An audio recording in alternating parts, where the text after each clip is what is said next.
For the People with Lou Ismay. Whatever happened to the words truth, trust, honesty, even liberty and justice? Pay attention. What's been going on? Well, there's some clues. It's not going to be exactly the same, but about 100 years ago, 1920s and 30s, there was one man rule in one country, stirred things up. It was law and order. No one dared to do anything that in any way was free. Everybody sort of got in line and kept up with the leader. The leader had one man who on his staff or his inner circle, a man named Goebbels, who was in charge of communications, and he said something that we might want to know about. He was famous for saying, "Tell a lie enough times and everybody will believe you. Tell a lie enough times, people will believe you." Is that something we should know about now? What's going on in the White House? Well, in those years, there was support by the wealthy people for what was going on in the government. The government was making various deals with countries. Eventually went around and conquered these countries. This is sort of a rough reminder of what it was then. And there was voter suppression in a way. We have voter suppression in our country. Very clever sometimes. Just take people out of their communities so they can't vote. If the community is comprised of people of color, race is an important thing. People are put into prison for minor offenses. They can't vote. There have been other instances of voter suppression, especially one of their political parties. Are we aware of this? Recently, there has been some concern by our leadership regarding groups of people called mobs.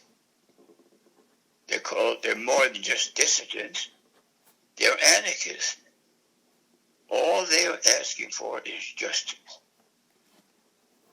But they are accused of being a mob, of being unlawful, whatever the situation is.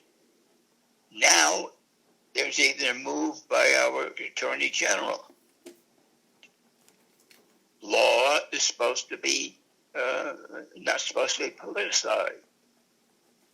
But now we look at 3 cities that are going to be punished: New York City, Portland, Oregon, Seattle, because people seek justice. There are some who do damage, but generally it's pretty quiet. A lot of shouting maybe and singing. But they're doing what they're allowed to do. Our Constitution provides for our dissent. And by the way, there's a rule. If you don't dissent, you approve. In other words, if you don't say anything, you approve, and that applies to all of us. We approve of what's going on. Is that what is really happening? Are we going to continue this thing for the next couple of weeks or months or whatever time may? Dissent is important. Even writing letters, using emails. Well, there's been concern recently teaching people to be patriotic. Have to do this for the schools. That's another way of control. It used to be 100 years ago, everybody had to be patriotic. If you look at photographs or we had film, but we didn't have, that was years before we got our internet and our computers, but you can look and see and you'll realize there were hundreds and even thousands of people being very, very patriotic, giving the signs of respect of that particular time. Mastering of people with underarms. Are we participating in anything like this? Even in our country, health and safety has been compromised. EPA was created. Its primary purpose was to be sure that we had a clean environment, water, air, soil. Laws were created to protect the people. Those laws have been by and large eliminated. Are we keeping up with this thing? Are we going to be thinking about this? Is it going to affect our choices sometimes next month? Well, silence is consent. We're concerned about, should be about health and safety. There's almost the idea of divide and conquer. We're being divided deliberately. And we're just putting up with this. Can we get together and decide for ourselves what is the best for us, for the country? What we need. Not what's filling our ears or our mind. It's a little bit unusual. Have we thought about that? Well,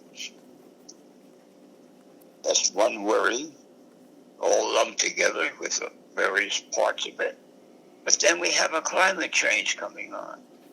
And we have a population problem coming on. Already here, we are part of nature.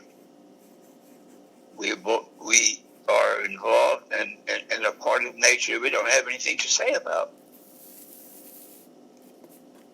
But we have to think about what we can do. What can we do about the population and explosion? What can we do about people without food, without clothing, without a place to stay and live? And the climate, are we going to be able to do what California is doing? Going to ban new gasoline-powered automobiles 2035. What can we do in the meantime in our homes, in our communities? What are we teaching in school? Should we get around to teaching in school about the environment,